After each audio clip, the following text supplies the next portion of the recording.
This is Victoria Cartagena. I play Renee Montoya on Gotham, and you're listening to Gotham TV Podcast. Hey, this is Andrew Stewart-Jones. I play Christopher Allen on Gotham, and you are listening to Gotham TV Podcast.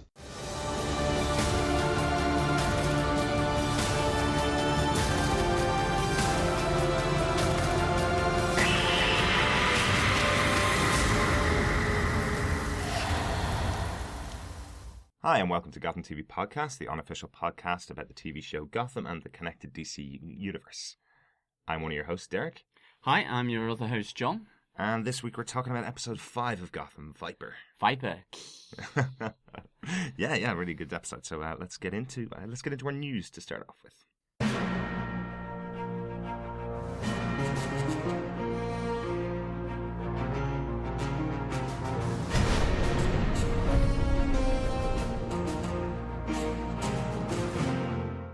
Okay, there's not really that much news this week, but we do have People's Choice Awards in the USA. We don't have these over in the UK and Ireland, so to speak. But it's great news for Gotham because it has been nominated for Favourite New TV Drama for Gotham. And Favourite Actor in a New Series is Ben McKenzie. Yeah, really good for both that.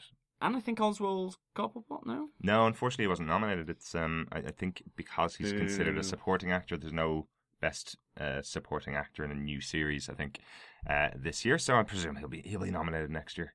Yeah, I would say. Let's hope. Yeah, it's interesting. They've obviously chosen Ben McKenzie for this because he is the lead character on the show. Get out there and vote. We'll pop the link for the voting for our listeners in the US to vote in the People's Choice Awards. I think their voting continues for the next week or so. So get on there and vote for both of those. Yeah, so that's great news. And then a bit of repeat news for those of you who didn't listen all the way through to the end of the podcast. Who doesn't listen to the end? Shock horror. We had a little bit of breaking news klaxon action. Yes. That's a bit of a tongue twister. Breaking news klaxon action. Yes. At the end of last week's podcast, because there was news that we will see a intergenerational scarecrow, in a sense, come to Gotham. That the scarecrow will be coming to Gotham. Yeah, it was actually completely confirmed. It was John noticed the news story just after just while we were recording last week. I hadn't actually read it at the time, so I've read through it, and it is a confirmed piece of news that he's coming to the show, and that his father will be involved. So basically, Jonathan Crane will be around Bruce's age and Selena Kyle's age, but that his father will have this mantle of the Scarecrow. Yeah. So that this Scarecrow will almost be will be passed down. It will be intergenerational, as we were saying, through this series. It adds an extra dimension to the character's origin, and maybe this is one of the characters that Danny Cannon, who was talking about, the back catalogue of the DC characters in the Gotham universe, in the Batman universe, and we're surprised how many didn't have backstories or full backstories and origins, and this could be one of those such characters. Yeah, I think the point I was making last week regarding it was that we have actually seen an origin story for Jonathan Crane in Batman Begins, and the character appeared in all 3 of Nolan's films. I think he's the only villain that's appeared in multiple films, I think. So it's really interesting that they choose him to have a backstory on Gotham. An interesting idea. I think the point that Danny Cannon made in the interview, I think it was Bruno Heller or Danny Cannon, maybe. The point that he made in the interview, though, regarding this character was that he wants to have a known villain for the series and a villain for Jim Gordon, and this is a good way to do it, is to have his father be the villain for Jim Gordon and the son potentially being the villain for Batman in the future, which I thought was quite an interesting point. Interesting. Yeah. So by extension, then, Oswald Cobblepot isn't a villain of Jim Gordon's. Potentially he may be, in the future. Yeah, okay, no, that's interesting. I just assumed always that whilst Jim maybe doesn't know it, that Oswald, or the Penguin, is his nemesis. It's just that he's a very good manipulator of people. he's a snitch. He's kind of squirms his way, tries to develop those relationships for him to get the best out of. Mm-hmm. But in a sense, there's a nemesis there, but maybe Jim just doesn't realize that. So it's interesting to hear then the creator talk about having a much more defined sort of out and out bad guy kind of thing, not necessarily a more nefarious or sort of bad guy like Oswald Cobblepot is. Yeah. No, it's definitely an interesting concept, and I don't know whether he was saying an exclusive villain for Jim. It looks like he's trying to build up some kind of rogues gallery, I suppose, for Jim Gordon, which you'd need for a series as long as this is going to run. But yeah, quite interesting, and that is confirmed. He's going to appear. So I was quite interested to read it after I'd made my comments last week on last week's episode. So here's some new comments for you. All right, so that's the news. If you want to give us any feedback on the news, you can contact us at feedback@GothamTVPodcast.com. I think then on to the review.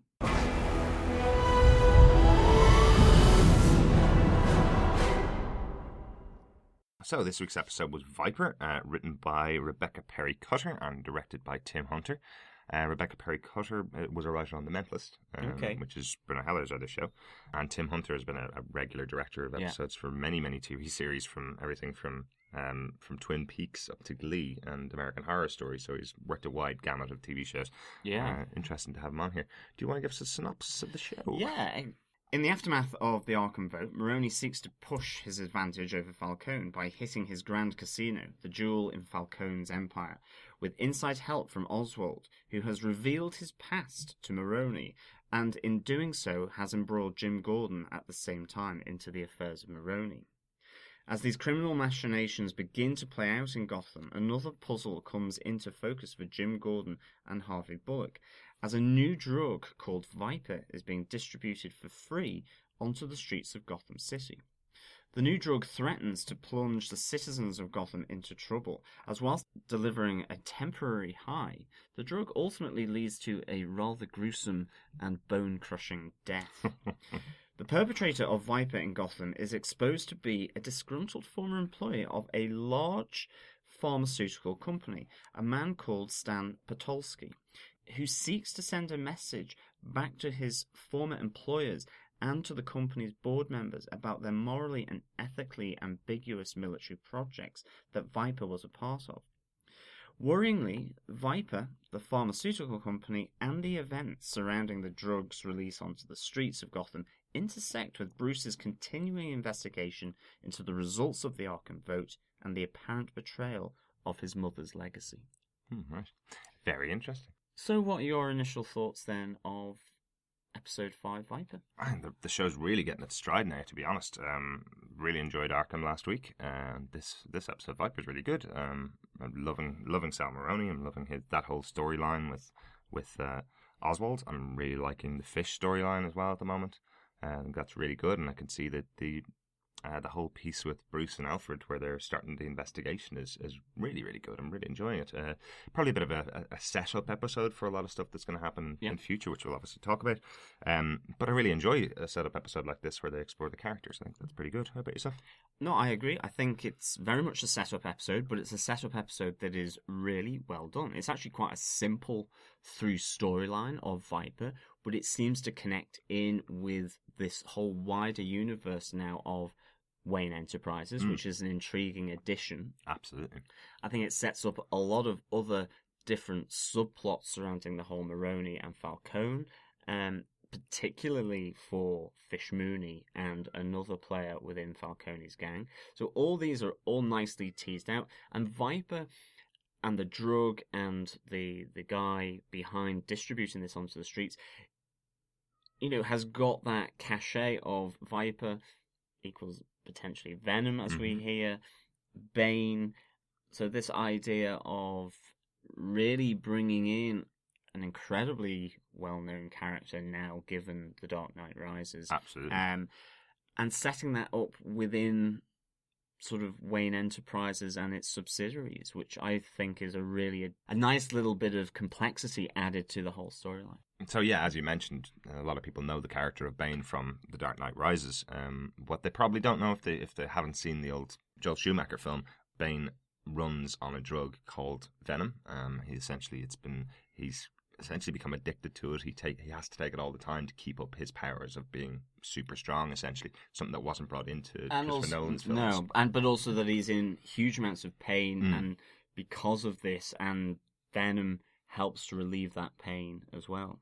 Yeah, I think to an extent. Yeah, I think in the comics and in Tim Burton's film, it's very much this is what gives him his power more so than it's what takes away the pain. I think Chris Nolan really focused on that. You saw the character of Bane essentially snorting an aerosol of occasionally unnamed what it is, but that's what takes away the pain for that Bane is in. That's why he's wearing the mask essentially. But it wasn't delved into too much detail. So essentially, when we say that, when John had said that the drug Viper, there are allusions to it becoming Venom, and that's connected to the Bane character. That's essentially what it's about. Kind of a prototype of Venom almost, a version 1, in some various dubious experiments being conducted by a pharmaceutical company. Speaking of Viper, we get to see this to begin with, where a busker called Benny, homeless, sort of busking away, playing his guitar. Great little sign, which I'll let you talk about. I know you had spotted that. You liked his honesty, didn't you? Absolutely, I just love it. Why lie? I need money for drugs, which is just hilarious. And he gets drugs, in fairness. As a vial of green liquid with a pharmaceutical snake and wings, and with the phrase "breathe me" on it, is deposited into his guitar case by a man who we see on the other side of the road walk over and drop it into that case. Yeah. So really good touch in this scene also is that Benny's wearing a T-shirt that has the word "don't" written about 60 times over the T-shirt, which is as an audience member what you're saying to him. Don't do it. I know it says "drink me." I know it says "breathe me" on it. Don't do it. Don't do it. Don't do it. Don't do it. And I just love that's all written all over his shirt. I think that's very funny. And he. But of course he breathes it. Of course he does. And we then begin to see that he gets a high. He presumably breathes it again, and we get transported to him essentially holding up a convenience store, a grocery store on the corner. Yeah. And he essentially gets superpower from this. He gets super strength, pulls the ATM out of the wall. Drinks a lot of milk. Drinks a ton of milk. He's got milk. Yes, he does.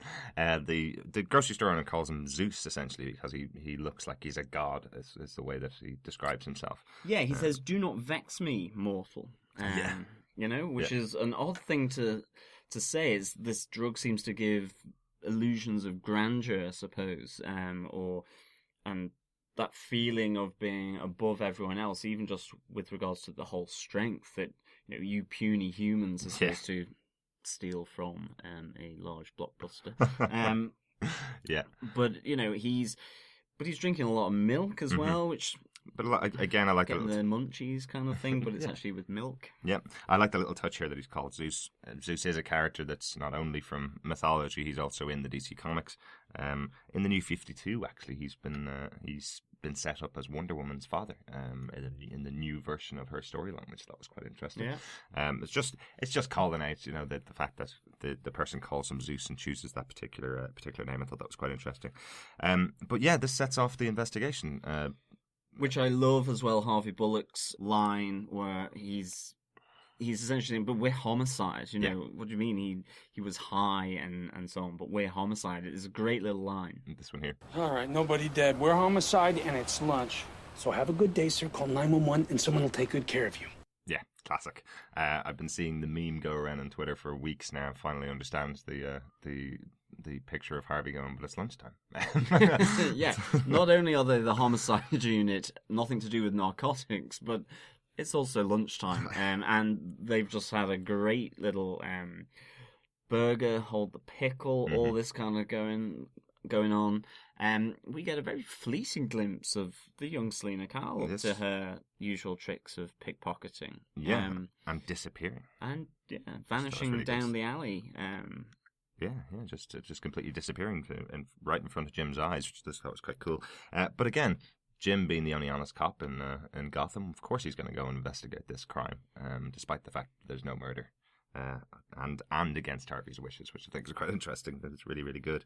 So yeah, they go after Benny. They track him down to a sort of an old warehouse, and again, there's all this milk old milk bottles and milk cartons all strewn about the place, and he's there with the ATM that he had nicked, and of course there's a pretty dreadful scene where he's running down the street pulling the ATM, which was probably slightly unnecessary, I think. But sure, it's there. We can't do anything now. Yeah. We cannot unwatch it. They did say it, and then having to show it afterwards, it did definitely look like some caper from Batman 66. But so they track him down, and again they get into a tussle. His strength again is shown as he's able to just fling off both Harvey Bullock and Jim Gordon. Really like that, yeah. That's really good. And then he lifts the ATM above his head to chuck at them, but something goes horribly wrong. And I must say, I thought the CG of this was really good. I actually quite liked it. It kind of, the square hanging jaw, as his newfound power seems to fail him, and all of a sudden he's obviously got a 2-ton ATM above his head, and the poor guy gets squished. Yeah, it must have been his bonitis. Yeah, absolutely. The only thing I have to fear is my bonitis. I love that from Futurama. Sorry for you non-Futurama fans out there. It's definitely one of the favourites. So he does give him the tip off as to who it is that gave him the drug. He tells him it's a dealer with a mangled ear, which sets them on the path for their investigation. It's also just important to note that this, and it kind of leads to some other really funny, really good sort of witty lines, I think, from Harvey Bullock, is the idea that this has been distributed for free. There's no, it's not a trade or anything like that.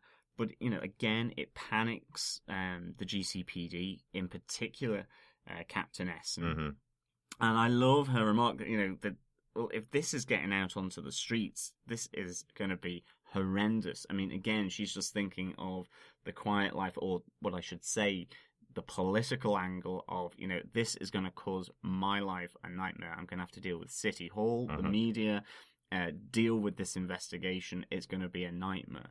Whereas Harvey Bullock's view on this is, well, if it's just perp on perp action, if we just allow that to happen, get all the good citizens of Gotham indoors, stay indoors for a while, then voila, problem solved. Gotham no longer has a high crime rate. I love his thinking.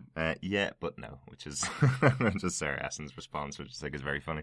I love that's Harvey's plan. If you just get rid of the scales in the city, and Gotham will be a fine place.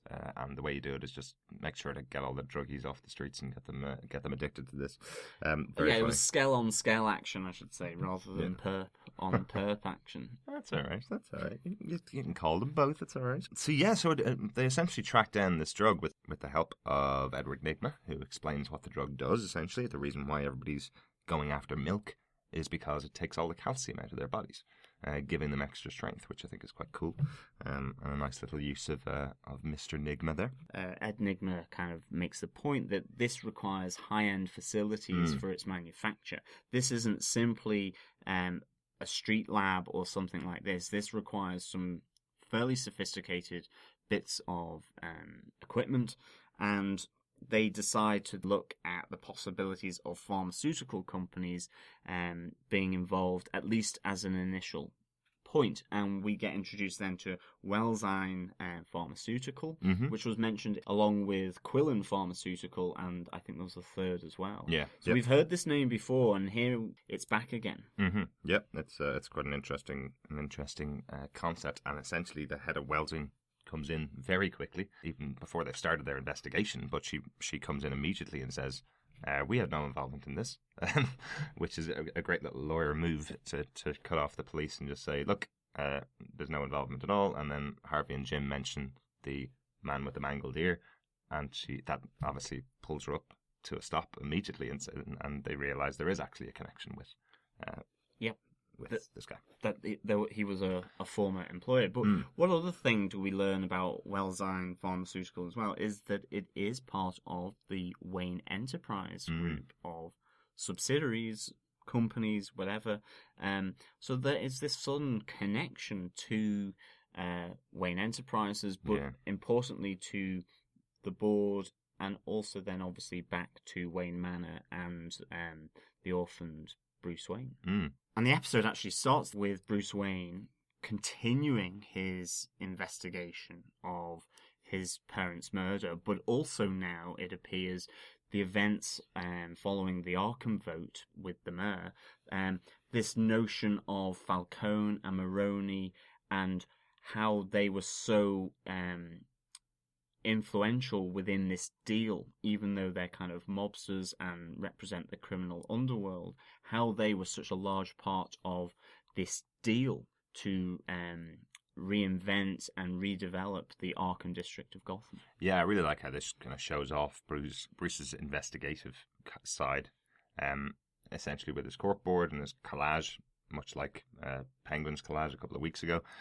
This one essentially is his corkboard, where he has all the news stories related to Arkham, all the mob war stories. But one of the pieces that we kind of picked out from the collage on the board is that he's already made the connection between Falcone and the mayor. He's already made the assumption that the mayor is corrupt and that Falcone is the one that's ordering him around. For a 12-year-old boy, he's a pretty good investigator, isn't he? Yeah, but that's the two pictures are next to one another, and he's got more newspaper snippets saying about the Falcone and Maroni mob war going on. But absolutely, really clever young man. Absolutely. I love, again, Alfred points out that, he doesn't want, what's going to happen if he doesn't find his parents' killers. He's not going to be able to take revenge on them. Bruce's line back to him essentially is that he wants to understand how Gotham works. He's not looking for revenge. He doesn't understand, without laying it all out in front of himself, he doesn't understand how Wayne Enterprises could be involved in something like Arkham, and how they can be involved in the vote and with them involved. How they would ultimately bring in mob bosses into dishing out these deals and these contracts for developing Arkham. Yeah. Absolutely. And he gets the direction from Alfred that his parents didn't conduct business like that, so there must be something else going on. Yeah, I love this idea that Alfred, at this moment within the episode, is very much, this is a waste of time. What are you doing? You're a young kid. What is this? What if? And he says, what if this is just a bloody waste of time? And I love that turn of phrase from Alfred. He says it's better than grilling yourself like a pork chop, in reference to him having his hand over the flame, I think from back in episode 2, the Selena Kyle episode. Okay. I think it's a really nice and important little relationship dynamic here between Alfred and Bruce. It's still Alfred finding his feet, knowing, what is it that the young Bruce Wayne wants to do? Is this right for him to be seemingly slightly obsessed and going down this route? Is it a morbid obsession? And he kind of threatens that it should all go into the fire further down the line. Fantastic detective work. I still, however, want to get the whole lot and chuck it straight in the fire. Don't put anything in the fire, Alfred. That's an order. Right, Master Bruce. Yeah, so here Bruce has just given Alfred an order. Essentially, he's told him, don't put it in the fire. It must be interesting for Alfred as his carer, essentially taking orders from Master Bruce. But yeah, quite an interesting turn now that Bruce is definitely taking the lead. He's now the man of the house. And he's treating Alfred as a servant. Almost. I found it quite brutal when he said, that's an order, don't throw it in the fire, that's an order. I was like, oh, okay. But suddenly, again, it counters this relationship dynamic again of, is it kind of a mutual kind of respect, almost like a surrogate fatherly figure, or is it a master-servant relationship? I also then thought orders, Alfred is coming from a military background, that he's used to being ordered, quick march, left, right, all this kind of stuff, attack, crawl, whatever, fire. Loads about army orders.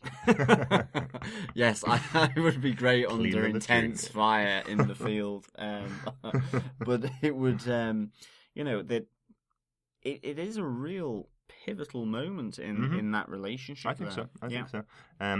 Essentially, a couple of episodes now, Bruce has been kind of cowering a little bit behind Alfred, I suppose, because he's lost his parents. Obviously, he's still dealing with those emotions. But now you can really see him taking on the mantle of a leader of this partnership between the dynamic duo of Bruce and Alfred. It's quite interesting that Alfred will take a back seat and allow him to give these orders to him. There is a Wayne Enterprise event. I think Alfred calls it a luncheon, that Bruce kind of wants to go to because, he's figuring out that something definitely was up, that there are offshore accounts, there's different cover-ups there, and I think Alfred makes the point, says, you got all that from these, like, pointing to the files, and again, it's that notion that this is what Bruce really wants to do in the aftermath of his parents' death. Absolutely. But they then head to this luncheon. And it's at this Wayne Enterprises event that's taking place where Bruce's investigation into the dealings of Wayne Enterprises with the Arkham district vote and the mobsters intersects then with the investigation being conducted by Jim and by Harvey into Viper.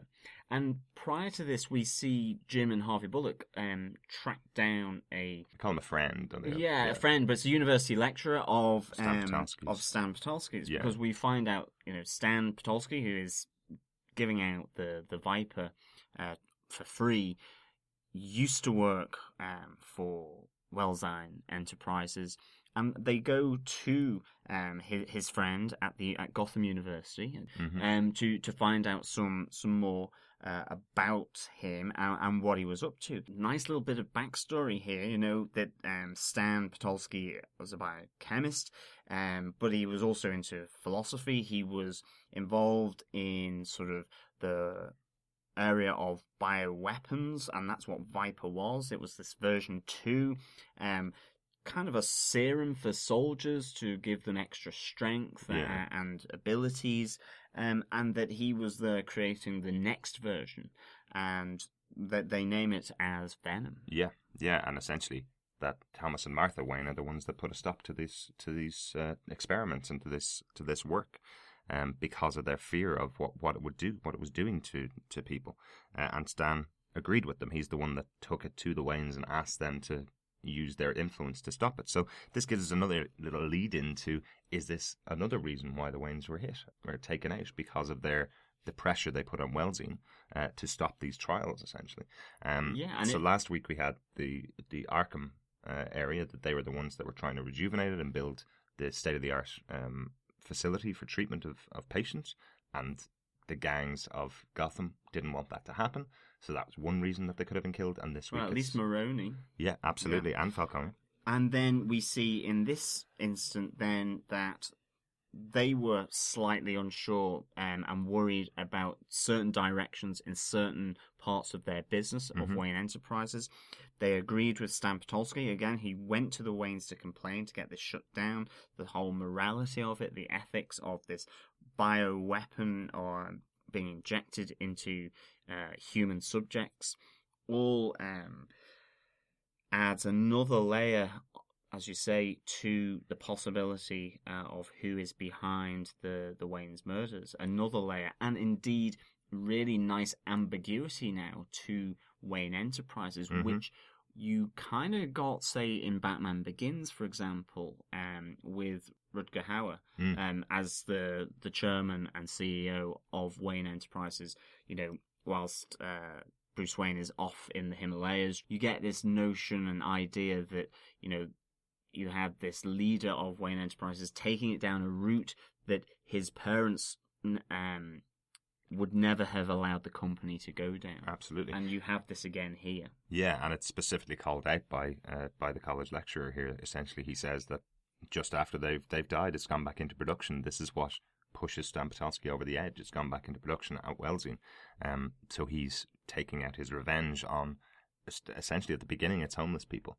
And what leads him to Wayne Enterprises dinner is because nobody's paying any attention to this. Nobody's reporting on it the way he'd want them to, that it's connected to Wellsine. So he decides, you know what? If it doesn't work, maybe you have to take out people in power, which is Wayne Enterprise. Yeah, and he has a great little line. He says, "Empty altruism won't help undo what they created. People will see what they really are."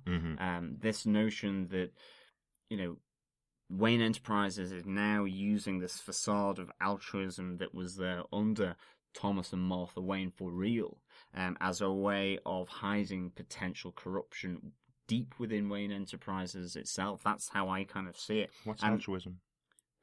Sorry. Says Harvey Bullock. I thought it was funny. John didn't really like the line at all, did you?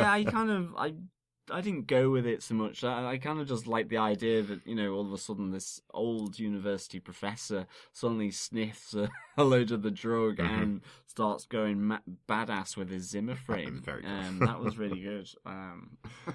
Poor Harvey Bullock seems to get on the rough end of all of these fights. First, it was the hooker, the prostitute in Balloon Man, where he almost gets a TV on his head. Yeah. Then he's being held up by the neck with the Zimmer frame by this old professor guy.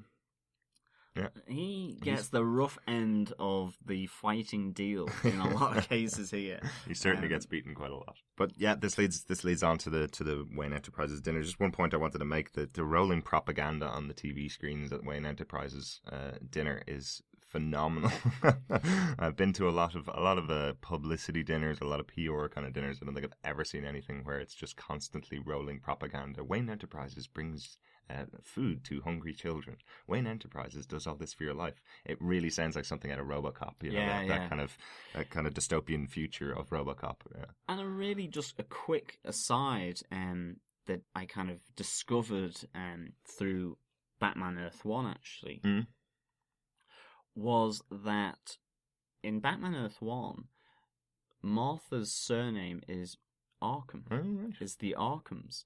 And you have Thomas Wayne, and it is this idea that both families kind of developed Gotham. Right. That the Arkhams essentially thought Gotham out, and the Waynes provided the money to build the city and all this. And this adds another layer to the dialogue within the episode surrounding that it was Martha who wanted to have an up-to-date facility at Arkham to help the mentally ill and for people who are troubled, have psychological disorders, all that kind of notion. So I don't know whether that will ever come out, but maybe. It adds that additional level to the idea that she was so invested in this project and why Bruce takes, to an extent, great offence that her vision was railroaded. Yeah.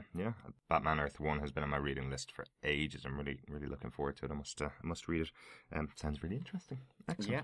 So Bruce is introduced to Miss Mathis, who's a member of who he thinks is a member of the board, and she immediately corrects him and says the board don't do events like this. They sit in their ivory tower almost. Yeah, adding to that shadowy world of Wayne Enterprises, which is really nice. Yeah, I love Bruce's response to it, as in, well, why? They're the board. This is their job, kind of thing. It sounds like he'll shake things up very quickly once he gets to age and takes over the company. Yeah, and I love this idea that Bruce Wayne, he's very confident. It's that, well, I want to talk to them because of irregularities that I've seen within the whole business to do with Arkham and how it was dealt out by Wayne Enterprises and the mayor's office.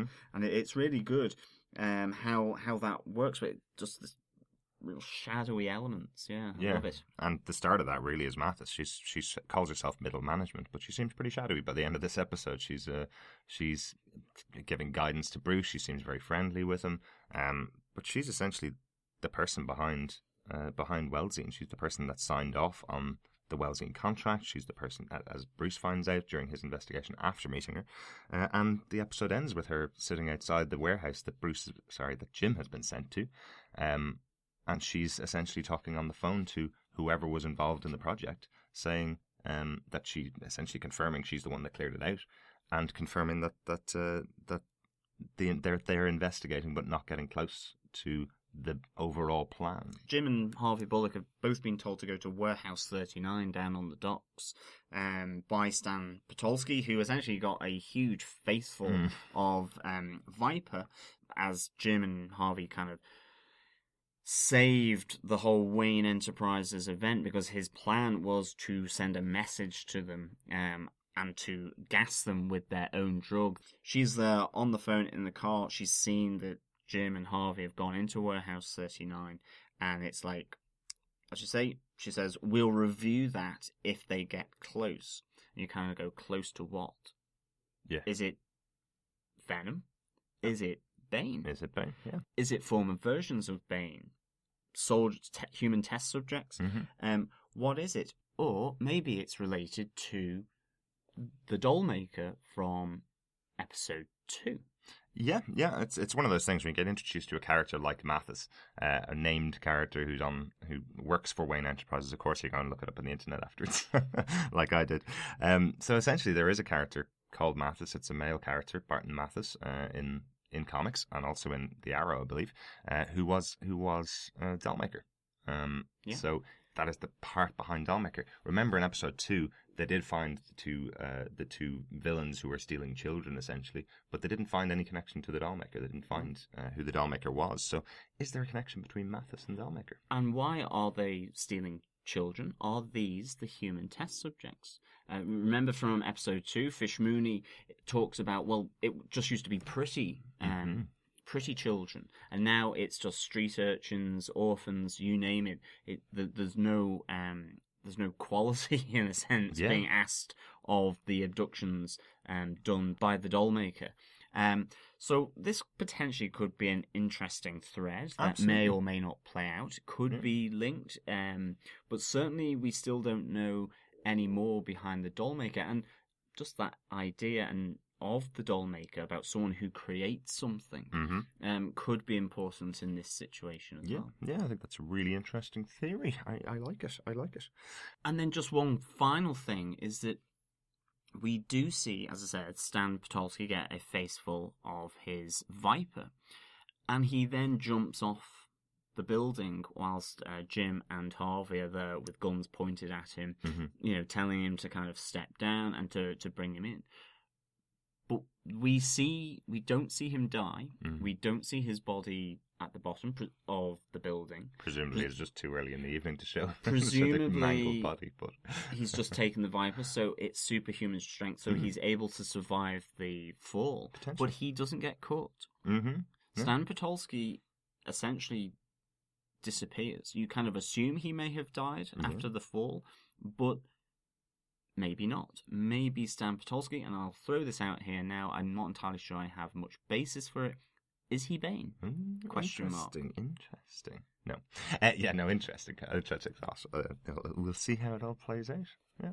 But I do like the events at the Wayne Enterprises dinner essentially galvanised the relationship between Alfred and Bruce. Yeah. Essentially leads to Alfred helping out Bruce with his investigation. He's obviously seen something in the Bruce investigation that goes, okay, this kid obviously knows what he's talking about. I'm going to help him out here the best I can, which is really good. Yeah, and just the fact that the events at that luncheon show you've got disgruntled employees or former employees of companies linked to Wayne Enterprises, and he wants to help his master. Yeah. His master Bruce. His master Bruce. So they are now the dynamic duo. Absolutely. Well, it's interesting. I wonder whether they are. I wonder how far this goes. Is this Alfred simply going, I'm going to help Bruce, the young Bruce, to go through these motions and these machinations, that it's part of a grieving process? Is it that he will now always help Master Bruce whenever he does some kind of investigation?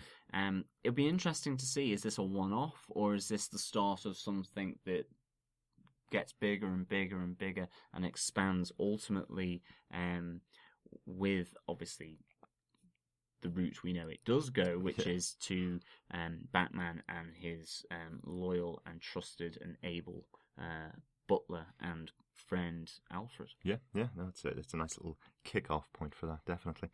So kind of the other storyline, the other half of the show is dedicated to the mob families and what's happening with them, essentially. So we've got Maroni, who essentially just wants to mess with Falcone. He wants to steal from Falcone's casino. He's telling his right-hand man to just go and do it. That's what he wants. Penguin overhears and gives him the route to go and attack the casino, essentially. Yeah, and Penguin divulges his past, that he was and worked with Fish Mooney. He was in the Falcone group and mob group, and you're kind of thinking, is this a good idea? Yeah. Because David Zayas plays Maroni superbly. The creepy Dom thing that he's got going on, I just think is a great vibe.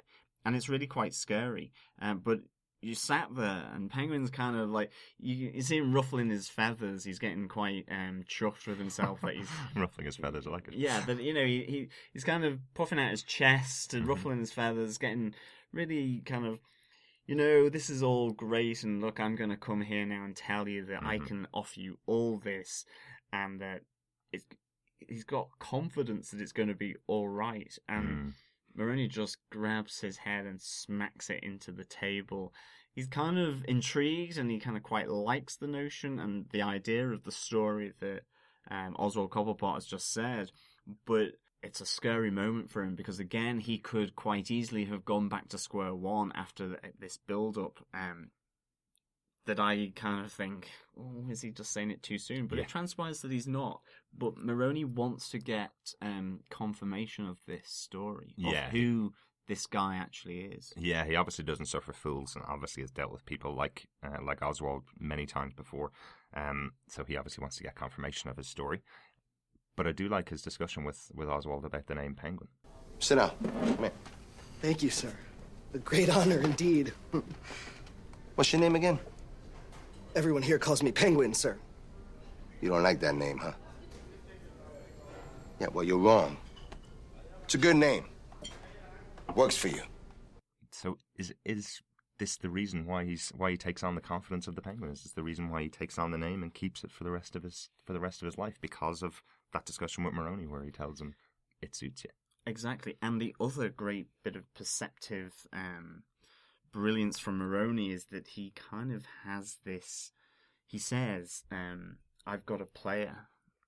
There's a bit of a player in you. He kind of recognizes the machinations that Oswald is capable of. That he is this spinner of tales and stories, and this weaver of almost a spin doctor. In politics, he would be a spin doctor. Yeah. He weaves the story to his own ends, and Maroni kind of, I think, recognizes that in him.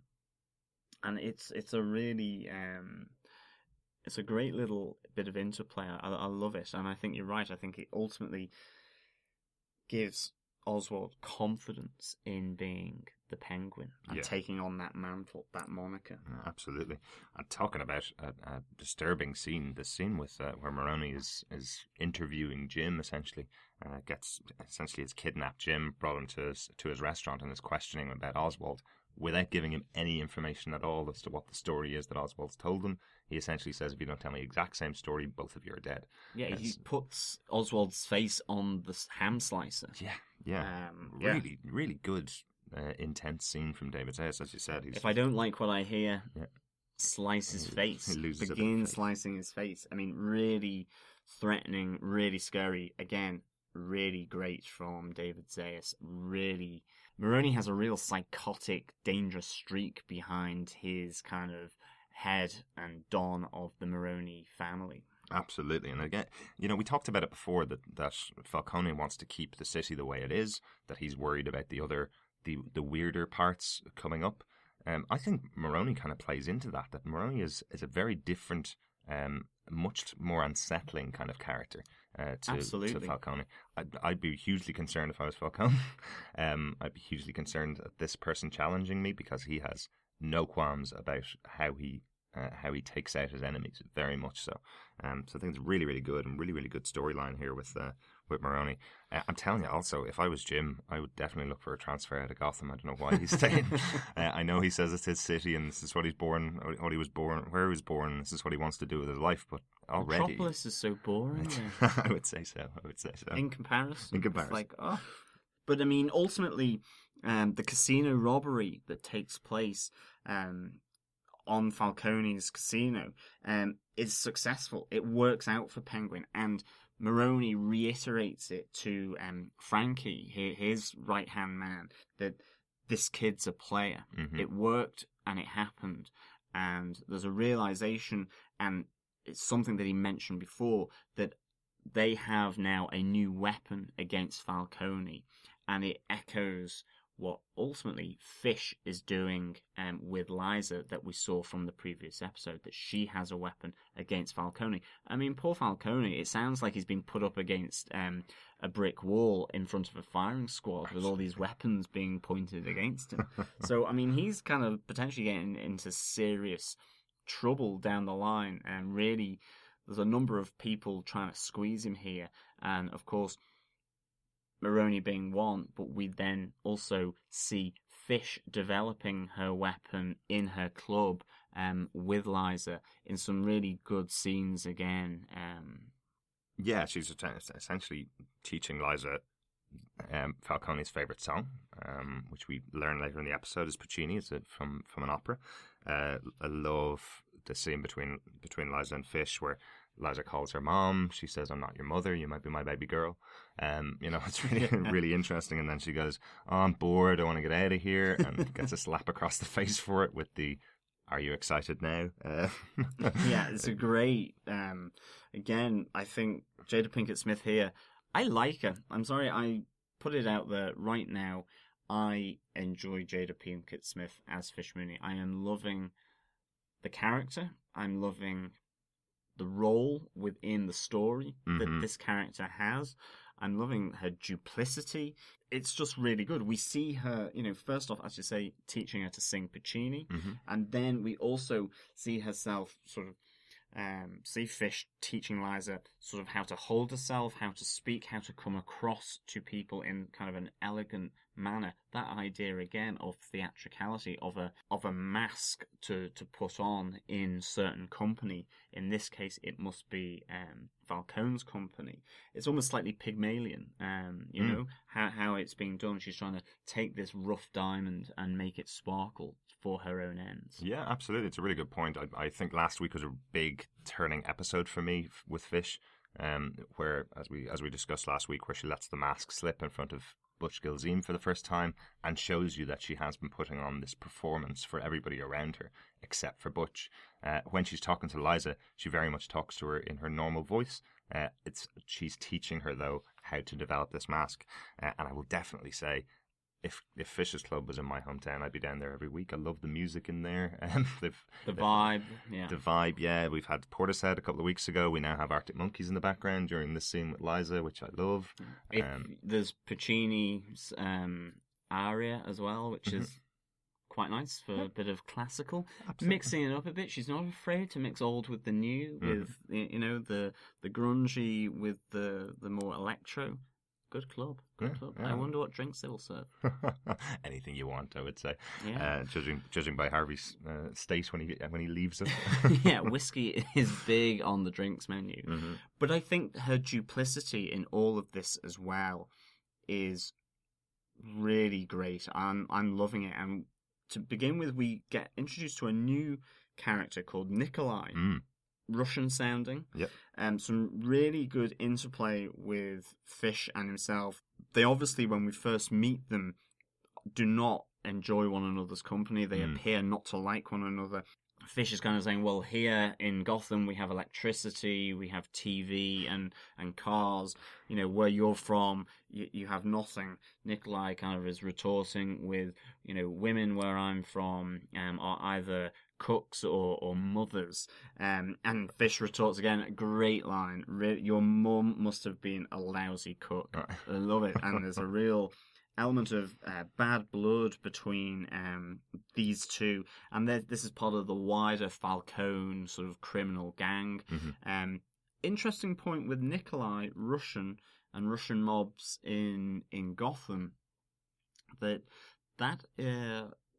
is kind of associated with the Black Mask. That's right, yeah. The Black Mask is the leader of Russian gangs, or works with Russian gangs quite a lot. So I wonder, is there a connection there between... There could be. Between Nikolai and Black Mask, yeah, it's quite interesting. Yeah. Or at least the Russian element of this world of Gotham. But we certainly see now that, you've got the Italian mobster kind of mafioso type element. You've now introduced to the Russian mobs. Who knows what else will come from that.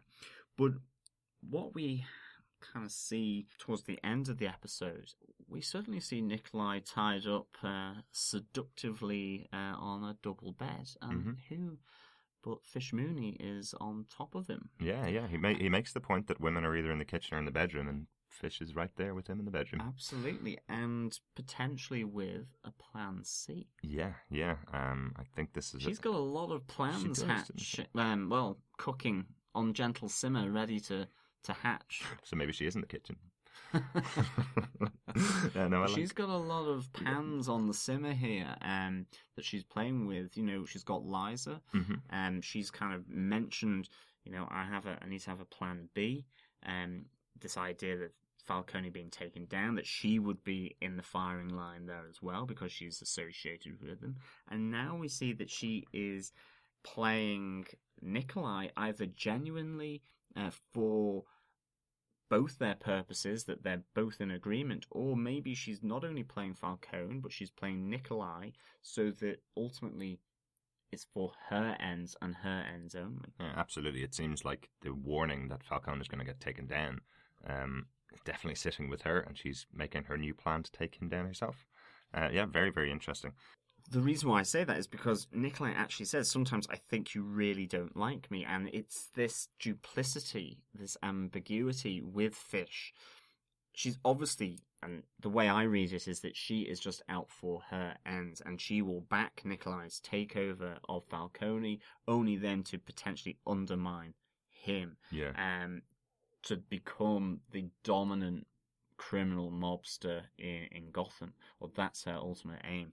But I love what she's doing. I love her complexity, and I love all these interweaving different story arcs and storylines within the episodes. Yeah, absolutely. It's really, really, really good.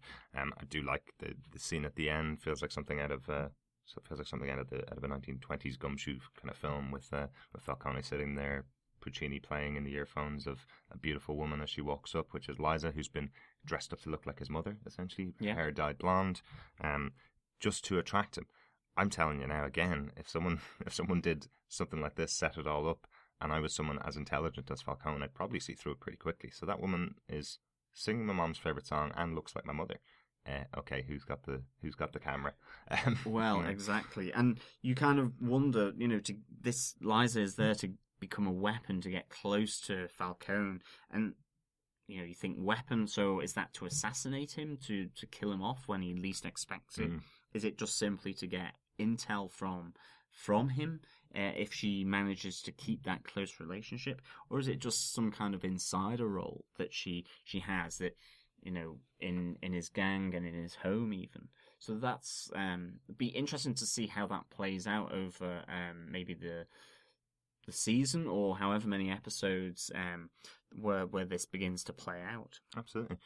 So that's kind of the whole episode, really end to end. Is there anything particular that stood out to you else other than that? This was a really good episode, I think, for a number of reasons. One, it had that moment where Alfred starts to come on board with Bruce, and the relationship, other than the whole "that's an order" kind of warms, I feel. I think "that's an order" struck a chord with me where you don't want to necessarily be ordered round, and you necessarily don't understand that, but ultimately he is in the service of Bruce Wayne, so it makes sense that he would say that. Bruce Wayne, the young Bruce Wayne, no matter what his age, is ultimately the boss. But then Alfred is his guardian, so I'm sure there will still be further developments there. But I love the start of this, and that Alfred has kind of realized he needs to get involved with what Bruce wants to do, and in this case it's becoming that investigative partnership. I love that element to it. Mm-hmm. For me, this episode had one of the best turns so far in the season. So we had, it starts out with a guy giving drugs to a homeless guy who turns him into a Superman, essentially. But you think that that's the villain of the episode. He actually turns out to be another vigilante. So this is our second big vigilante of the season, and far better than Balloon Man. But I think this is really telling. This is another person who's not happy with the institution of Gotham. He's not happy with the corporate end of it, rather than the mobsters, or rather than the mayor. He's not happy with the corporate end of it. So he's going to take them down one by one, to show the world what's happening behind closed doors and what's happening in Gotham, essentially, which I think is really interesting. It is, and what makes it more so as well, I think, is because the person who has been set up as being the incorruptible Jim Gordon is playing along with all the machinations so far of Falcone and of Oswald. Even he's kind of playing along with how the world works in Gotham and the corruption and so on. He's not necessarily comfortable with it, but at this moment in time, he's not had a big enough jolt to say enough is enough, and that's it, maybe. Yeah. But certainly, it's an interesting sort of contrast that these two vigilantes are doing something that, in a sense, we kind of thought Jim Gordon would be taking on that role within the GCPD. Yeah. And instead he's kind of slipped into the pattern that you would do if you want a kind of a quiet life almost. Yeah, absolutely. We when we spoke to Ben McKenzie at New York Comic Con, he did mention that the character will go through multiple times of determining what's right and wrong and where the greys are, and potentially bending his own rules to get the job done, essentially. So yeah, we're starting to see that now in these episodes. It's really, really good. Yeah, and then I love the way Wayne Enterprises has been brought in. I love that it's kind of set up the notion of Venom and, by extension, Bane. Mm-hmm.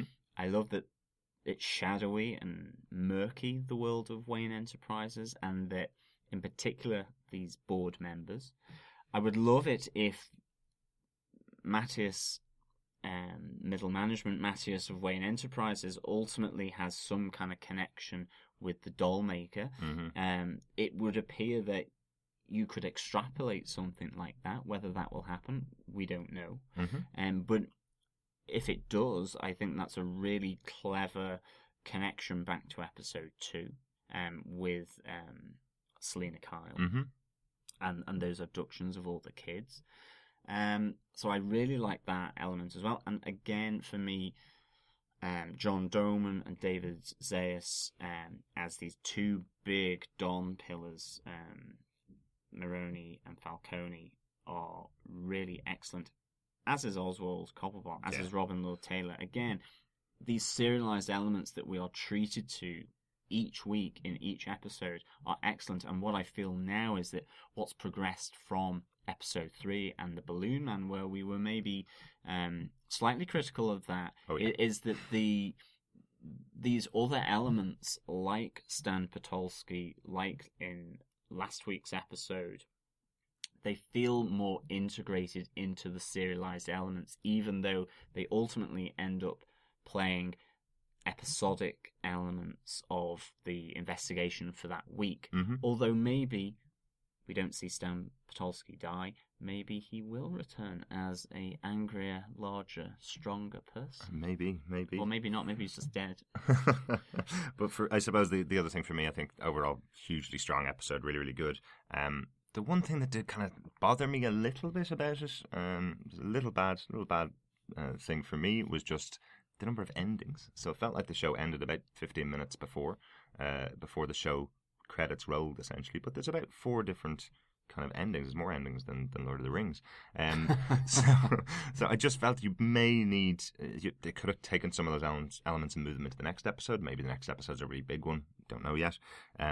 then they couldn't fit them in. But some of those elements, like Fish and Nikolai, like the introduction of Liza to Falcone, like Alfred sitting down with Bruce, that's 3 endings alone. That's true. All separate, and obviously the Penguin and Maroni taking down the casino. 4 endings essentially. 2 of them definitely need to appear in this episode. I felt the Nikolai, Fish, and Liza and Falcone pieces could have played into next week's episode. It just felt like it was kind of stuffing a lot towards the end of the show. But that's a minor criticism. Basically meant we got an extra couple of minutes of the show this week. Yeah, I mean, I didn't actually notice it, and now you mention it, I think I would agree with you. No, I didn't really notice that. That didn't bother me when I watched the episode, but now you mention it, I can see your point, and I think I would maybe tend to agree. But I think ultimately I'm happy enough that the 4 endings are there, but I think, yeah, you could have tweaked it slightly to incorporate them in the following week's episode. Yeah, I just think it just would have made the structure of the episode a little bit tighter for me, I suppose. So that's our review of the episode. So we've a little bit of feedback from this week. Daniel Butcher got in contact with us with regards to The Balloon Man. He starts off with, "Sorry, detectives, I've been a little bit behind on my case files. First of all, I'd like to thank you for releasing your interviews from New York. I really enjoyed listening to them as I jumped between trains in the middle of the blizzard. I loved hearing Sean Pertwee chiming up as he realised who he was talking to. I'm glad you guys have talked about the elephant in the room with Gotham. It is kind of corny. I really did not expect that from the show. I'm still processing that piece. The other elephant is how brutal Gotham is. And my time zone is playing in a more family-friendly hour. It airs in the hour before Agents of S.H.I.E.L.D. But I have had to make the decision of not letting my youngest watch because the show is a really bloody show. But how about that ending?" Thanks very much, Daniel, for that feedback. Really, really good. I suppose, yeah, it's one of those ones. Balloon Man particularly was an episode that I had some issues with. Definitely in the corniness stakes. There's one piece in the episode of Viper that we talked about tonight where the homeless guy is carrying the ATM, and I thought that was about as corny as something in Balloon Man. But overall, the episode felt a lot less corny, thankfully. But I definitely take the point. Hopefully, as you get through the rest of the episodes, you'll start to see that it gets a lot less corny, and hopefully a lot that side of it will be taken out. We did mention the brutality of Gotham. I don't know how it plays in the US at 7 p.m. or 8 p.m. at night. In the UK, it's on 9 p.m. at night. So probably, as we mentioned on the episode Balloon Man, it probably plays a little bit less violent in the time slot that it's in. There's probably some expectation from people that it doesn't go as far as it can in that kind of time slot. But yeah, it's quite an interesting piece. And I understand the decision of not letting your youngest watch it, Daniel. It's particularly for that reason. But again, the show does appeal to a young age group, considering a lot of young characters that are in there, I suppose. And, the premise is it comes from a comic book. So, there will be a lot of comic fans that will want to watch it. A lot of kids will want to stay up and watch it at that time slot. And, I do understand that point. But, Agents of S.H.I.E.L.D. before the end of its first season was moved to the 9 p.m. time slot for an episode. And it's possible that if Gotham continues down this path, it'll move to a later time slot in the US as well. So thanks very much for your feedback, Daniel. Really good of you to get in contact. One of the pieces just during the episode, I popped out on Twitter. Overall, one of the pieces that stood out to me was that who Molly Mathis is of Wayne Enterprises. That's the piece that really stood out to me while watching the episode. Tricia Walter came back very quickly afterwards, and I'm sorry for not reading it out before the show and giving you credit for it. Essentially, Tricia's the one that responded that it could be Barton Mathis, the doll maker's mother, possibly. So we speculated that she had some connection with Barton Mathis, but Tricia's speculating that it could actually be his mother. In the comic books, there's quite a big connection between the father of the doll maker and Jim Gordon. So potentially that character, Barton Mathis, who's the doll maker, and as we mentioned, he was mentioned in episode 2, that Barton Mathis could be just starting out, or perhaps his father is starting out. Interesting idea, Tricia. Yeah, thanks very much for your feedback. We will be watching very closely over the next couple episodes. If you have any comments or any feedback or any discussion points that you want to raise with us on this review and this discussion of the episode Viper, or any of our previous episodes, or if you've got any kind of ideas and thoughts just in general about Gotham, about characters, you are more than welcome to get in contact with us at feedback@gothamtvpodcast.com. You can also leave any comments or suggestions through any of our social media handles on Facebook, on Twitter, on Tumblr, on Google+, and you can just search Gotham TV Podcast, and we should pop up with our big smiley faces there for you to leave loads of comments. And we will obviously pull out those and discuss them on the show. Okay, I guess we'll close out the episode. Thanks very much for listening, as always. Really good discussion about another great episode. Yeah, really good episode. Again, thank you so much for listening. Can't wait to be back for next week. Yeah.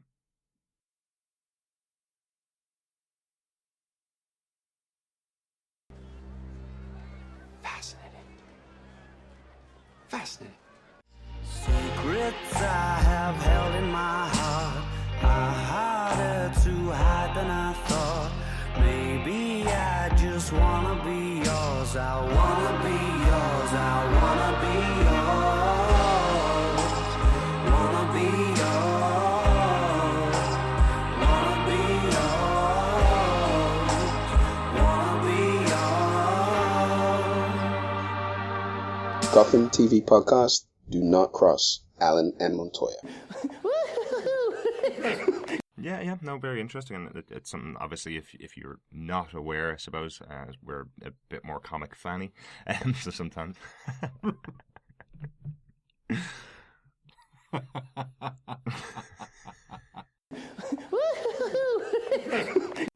So that's the news.